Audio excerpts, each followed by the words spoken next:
نعرہ غوث، نعرہ خواجہ۔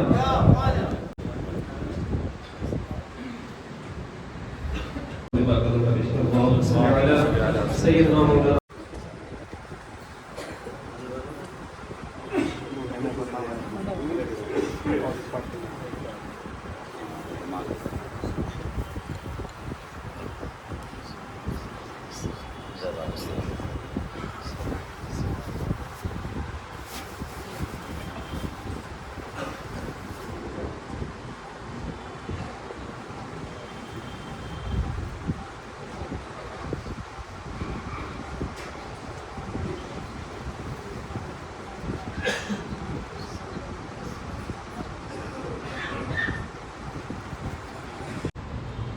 السلام علیکم ورحمۃ اللہ وبرکاتہ۔ الا ان اولیاء اللہ لا خوف علیہم ولا هم یحزنون، صدق اللہ مولانا العظیم۔ ان اللہ وملائکتہ یصلون علی النبی یا ایھا الذین آمنوا صلوا علیہ وسلموا تسلیما۔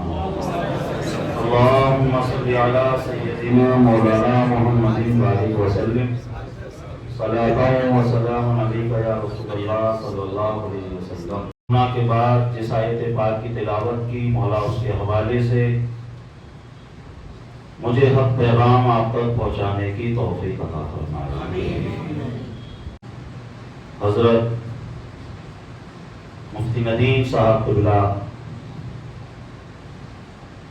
کی دعوت محبت پر میں حاضر ہوا اور آپ کے سامنے مجھے خطاب کرنے کی سعادتیں حاصل ہو رہی ہیں۔ مولا کریم مفتی صاحب قبلہ جو بھی کام کر رہے ہیں، مولا اس میں غیب سے امداد فرمائے اور ان کے جتنے بھی نیک منصوبے ہیں اللہ ان کی زندگی میں انہیں پائے تکمیل تک پہنچائے۔ غوث اعظم کا مہینہ ہے اور ربیع الاخر کی آج 25 تاریخ ہے۔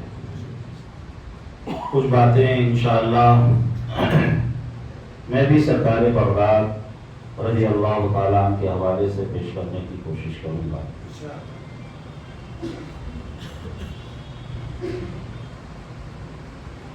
سب سے پہلی بات، ہم اولیاء کرام کا ذکر کیوں کرتے ہیں؟ اس کا جواب یہ ہے، اولیاء کا ذکر اس لیے کرتے ہیں کیونکہ اولیاء کا ذکر اللہ نے قرآن شریف میں فرمایا اور ایسا ذکر کیا کہ ولیوں کے نام سے اللہ نے قرآن میں سورتیں نازل فرمائی۔ سورہ آل عمران دیکھیے، سورہ لقمان دیکھیے، سورہ مریم دیکھیے، سورہ کہف دیکھیے، اللہ نے ولیوں کے نام سے سورتیں نازل فرمائی۔ تو ولیوں کا ذکر بدعت نہیں بلکہ اللہ کی سنت محمودہ ہے۔ بے شک سبحان۔ اب ولی کا ذکر کریں گے تو کیا ہوگا؟ حضرت سفیان بن عیینہ کا قول ہے، عند ذکر الصالحین تنزل الرحمہ، جہاں صالحین کا ذکر ہوتا ہے وہاں رحمت و انوار کا نزول ہوتا ہے۔ تو آپ چاہیں کہ میرے گھر دکان میں رحمتیں برکتیں نازل ہو جائیں، کسی بھی ولی کا ذکر کر لیجئے، آپ ولی کا ذکر کریں گے رحمتیں برکتیں نازل ہونا شروع ہو جائیں گی۔ اور پھر اس مسجد میں ایک اللہ کے ولی آرام فرما رہے ہیں، تو بتائیے جہاں ان کا ذکر ہو وہاں رحمتیں برکتیں، تو جس جگہ پر خود اللہ کا ولی آرام کر رہا ہو وہاں رحمتیں برکتیں کس قدر نازل ہوتی ہوں گی۔ اور کیا ہوگا؟ تو سرکار نے فرمایا ذکر الصالحین کفارۃ الذنوب، صالحین کے ذکر سے اللہ گناہوں کو بھی معاف فرما دیتا ہے۔ آخرت میں کیا ہوگا؟ صحیح بخاری کی حدیث ہے، جنتی جنت میں پہنچ جائیں گے، دوزخی دوزخ میں۔ جماعت اولیاء سے رب فرمائے گا جاؤ تم بھی جنت میں چلے جاؤ۔ جماعت اولیاء کہے گی قرآننا کانوا یصلون معنا ویصومون معنا ویحجون معنا ویعملون معنا ادخلتهم النار۔ مولا کچھ لوگ ایسے تھے جو ہم سے بڑی محبت کرتے تھے، ہمارے ساتھ اٹھتے بیٹھتے تھے، ادخلتہم النار، مولا ان کو تو نے جہنم میں داخل کر دیا ہے، ان کے بغیر ہم جنت میں کیسے؟ رب فرمائے گا الا من عرفتم فانطلقوا من النار، جس کو پہچانتے ہو جہنم سے نکالو اور اپنے ساتھ جنت میں لے جاؤ۔ اب حدیث کا مفہوم ہے سارے اولیاء اپنے چاہنے والوں کو جنت میں لے جا رہے ہوں گے، غوث اعظم بھی اپنے چاہنے والوں کو جنت میں لے جا رہے ہوں گے، اور بریلی والے اعلیٰ حضرت بھی ہوں گے، وہ اپنے چاہنے والوں کو تو لے کے جا ہی رہے ہوں گے، مگر وہاں وہ دیکھ رہے ہوں گے کچھ ایسے بھی تھے جو یہ کہتے تھے ولی کے ذکر سے کیا ہوتا ہے، ان کی محبت سے کیا ہوتا ہے، ان کا نام لینے سے کیا ہوتا ہے، ان کے عرس منانے سے کیا ہوتا ہے۔ اعلیٰ حضرت انہیں دیکھ کر کہتے ہوئے نظر آ رہے ہوں گے ہم نے تو بہت کہا تھا، آج لے ان کی پناہ، آج مدد مانگ ان سے، آج لے ان کی پناہ، آج مدد مانگ ان سے، پھر نہ مانیں گے قیامت میں اگر مان گیا۔ ولی کی محبت دنیا میں بھی کام آئے گی، ولی کی محبت تو آخرت میں بھی کام آئے گی۔ اچھا یہ محبت ڈالی کس نے؟ کس نے ڈالی ہمارے دل میں؟ ان الذین آمنوا وعملوا الصالحات سیجعل لکم الرحمن ودا، جو ایمان لائے نیک عمل کیے اللہ ان کی محبت لوگوں کے دلوں میں ڈال دیتا ہے۔ تو ہمارے دلوں میں اللہ والوں کی جو محبت ہے یہ بھی اللہ نے ڈالی ہے، اور یہ محبت کیسی کام آئے گی؟ صحیح بخاری کی حدیث حضور نے فرمایا المرء مع من احب، رواه البخاری کی صحیح کی، آدمی قیامت میں اسی کے ساتھ ہوگا جس سے وہ دنیا میں محبت کرتا ہوگا، اور جو جس سے محبت کرتا ہے اسی کے ساتھ ہوگا۔ ولیوں کی محبت بڑی عظیم چیز، ولیوں سے تو آسمان والے بھی محبت کرتے ہیں۔ حدیث قدسی ہے بخاری مسلم کی متفق علیہ ہے، اذا احب اللہ العبد نادى جبریل ان اللہ يحب فلانا فاحبه فيحبه جبریل، فينادي جبریل في اهل السماء ان اللہ يحب فلانا فاحبه فيحبه اهل السماء ثم يودع له القبول في الارض، رواه البخاری في صحیحہ۔ صحیح بخاری کی حدیث ہے جب اللہ کو کسی بندے سے کسی ولی سے محبت ہوتی ہے تو اللہ حضرت جبریل سے فرماتا ہے جبریل، اے جبریل مجھے اجمیر کے معین الدین سے محبت ہے، اے جبریل مجھے بغداد کے محی الدین سے محبت ہے، مجھے مکن پور کے بدی الدین سے محبت ہے، مجھے دلی کے نظام الدین سے محبت ہے، مجھے گوالیر کے غوث گوالیری سے محبت ہے۔ اللہ اگر اتنا بھی فرما دیتا تو کافی، لیکن اللہ فرما رہا ہے جبریل مجھے محبت ہے، تم بھی محبت کرو۔ جبریل آسمانوں پر بھی اعلان کر دو وہ سب بھی ان سے محبت کریں، اور زمین پر بھی اعلان کر دو کہ وہ سب بھی ان سے محبت کریں۔ اس حدیث سے پتہ چلا ولیوں سے صرف زمین والے نہیں، ولیوں سے تو آسمان والے بھی محبت کرتے ہیں، ولیوں سے صرف خاکی نہیں، ان سے تو نوری بھی محبت کرتے ہیں۔ اور اسی کے ساتھ اگر کوئی کسی ولی سے بغض رکھتا ہے تو وہ بھی سنو، بخاری مسلم کے متفق علیہ حدیث ہے اور حدیث قدسی ہے، من عاد لی ولیا فقد آذنته بالحرب وما تقرب الی عبدی بشیء احب الی مما افترضت علیہ وما يزال عبدی يتقرب الی بالنوافل حتى احبه فاذا احببته كنت سمع الذي يسمع به وبصره الذي يبصر به ويده التي يبطش بها ويده التي يبطش بها وإن سألني لأعطينه ولئن استعاذني لأعيذنه وما ترددت عن شيء أنا قائله ترددي عن نفس المؤمن يكره الموت وأنا أكره مساءته، رواه البخاری في صحیحہ۔ پورا مجمع لب کھولے اور جھوم کے بولے سبحان اللہ۔ اس حدیث کا پہلا ہی ٹکڑا حدیث قدسی ہے، اللہ فرما رہا ہے اب انسان کے پاس کون سی چیز قیمتی ہے؟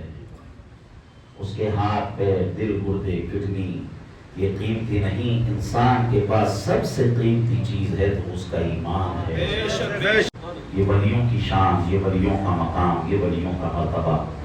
بتاؤ جب عام ولی کی یہ شان ہے تو سلطان الاولیاء کی شان کا اور اعظم کی عظمتوں کا عالم کیا ہوگا؟ جب ان کی عظمتوں کو دیکھتے ہیں تو بے ساختہ زبان سے یہی نکلتا ہے، واہ کیا جود و کرم ہے شہ مدحہ تیرا، نہیں سنتا ہی نہیں مانگنے والا تیرا. اور غوث اعظم کے تعلق سے فرمایا واہ کیا مرتبہ اے غوث ہے بالا تیرا، واہ کیا مرتبہ اے غوث ہے بالا تیرا، ارے اونچے اونچوں کے سروں سے قدم اعلیٰ تیرا. اور سر بھلا کیا کوئی جانے کہ ہے کیسا تیرا، اولیاء مرتے ہیں آنکھیں موہے تلوا تیرا. غوث اعظم کی شان، غوث اعظم کا مقام و مرتبہ. چند باتیں غوث اعظم کے حوالے سے. پہلے ہم ان کے خاندان سے بات شروع کرتے ہیں. حسنی حسینی خاندان. تو حسنی حسینی کیوں نہ محی الدین ہو، تو حسنی حسینی کیوں نہ محی الدین ہو. اے خضر مجمع بحرین ہے چشمہ تیرا، واہ کیا مرتبہ اے غوث ہے بالا تیرا. رسول اللہ نے فرمایا میرا خاندان سب سے افضل خاندان. اور قرآن میں اللہ نے فرمایا قُلْ لَا أَسْأَلُكُمْ عَلَيْهِ أَجْرًا إِلَّا الْمَوَدَّةَ فِي الْقُرْبَى. اہل بیت سے محبت کرو. اور اعلیٰ حضرت نے کہا دو جہاں میں خادم آل رسول اللہ کر، حضرت آل رسول مقتدیٰ کے واسطے. یہ خاندان کی بات ہوئی. ماں باپ، والد کا نام حضرت ابو صالح موسیٰ جنگی دوست، والدہ کا نام حضرت فاطمہ ام الخیر. معلوم ہے آپ کو؟ کہا کہ 12 سال خدمت ہو گئی معاف؟ کہا کہ نہیں، میری بیٹی ہے وہ سب آپ کو معلوم ہے. اسے نہیں راضی ہو گئے. نکاح کے بعد جیسے ہی حجرے میں پہنچے تو وہاں دیکھا حسین و جمیل خوبصورت نئی نویلی دلہن بیٹھی ہوئی ہے. باجت الاسرار میں ہے کہ غوث اعظم کی والدہ کی شان یہ شان تھی کہ اگر اندھیرے میں پہنچ جاتی تھی تو وہ جگہ نور سے معمور ہو جاتی تھی، وہ جگہ روشن ہو جاتی تھی. اور اسی روشنی کو بریلی میں بیٹھ کر جب اعلیٰ حضرت نے محسوس کیا تو اعلیٰ حضرت نے کہا تیری نسل پاک میں ہے بچہ بچہ نور کا، تو ہے آئین نور، تیرا سب گھرانہ نور کا. کہا کہ وہاں تو نئی نویلی حسین و جمیل دلہن ہے، آپ نے جیسا کہا تھا ویسا نہیں. اور پھر جو انہوں نے بتایا وہ ساری چیزیں آپ کو معلوم ہے. تو یہاں سے بتانا یہ چاہتا ہوں جس کے باپ کے تقوی کا علم یہ ہو کہ ایک سیب کی وجہ سے 12 سال تک رکھوالی کی ہو، اور جس کی ماں کی طہارت کا عالم یہ ہو کہ جس نے نہ تو آنکھوں کا غلط استعمال کیا ہو، نہ زبان کا، نہ کانوں کا، نہ ہاتھ کا، نہ دل کا. ہمیں کہہ لینے دو ایسے باپ اور ایسی ماں سے مل کر جو اولاد پیدا ہوتی ہے دنیا اسی کو غوث اعظم کے پھر کیوں نہ کہیں واہ کیا مرتبہ اے غوث ہے بالا تیرا، اونچے اونچوں کے سروں سے قدم اعلیٰ تیرا. رمضان کی پہلی تاریخ 470 ہجری کو غوث اعظم پیدا ہو گئے. باجت الاسرار اور دیگر کتابوں میں ہے پہلی ہی دن سے آپ نے روزے رکھنے بھی چالو کر دیے. بتاؤ جو غوث اپنی پیدائش کے پہلے دن سے روزے رکھ رہے ہوں وہ غوث اپنی جوانی میں پہنچے ہوں گے تو کتنے روزے رکھے ہوں گے؟ وہ جب اپنی بزرگی میں پہنچے ہوں گے تو کیسے روزے رکھے ہوں گے؟ پھر ایسے روزے رکھے، ایسے روزے رکھے، ایسے روزے رکھے.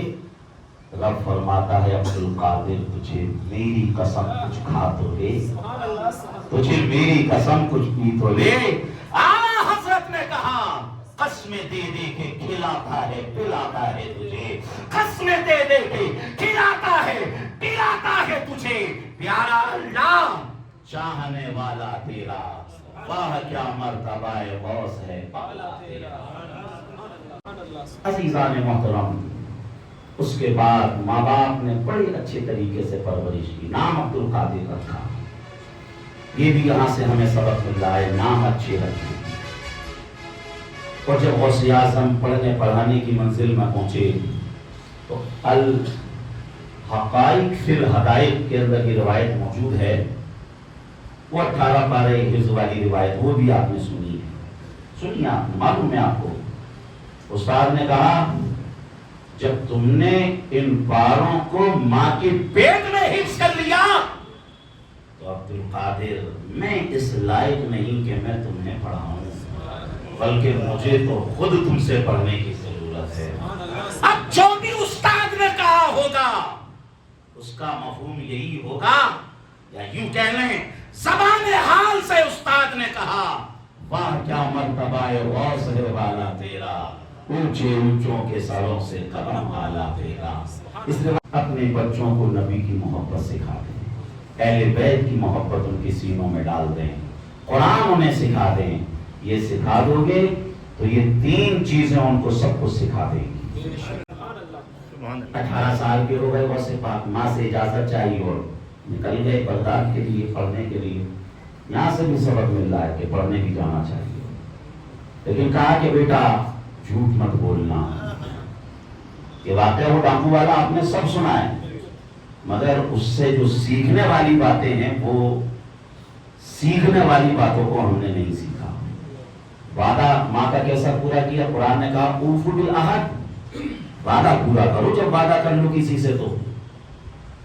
اور یہ بھی سرکار نے فرمایا جس کا جو وعدے کا پکا نہیں اس کا تو دین بھی پکا نہیں۔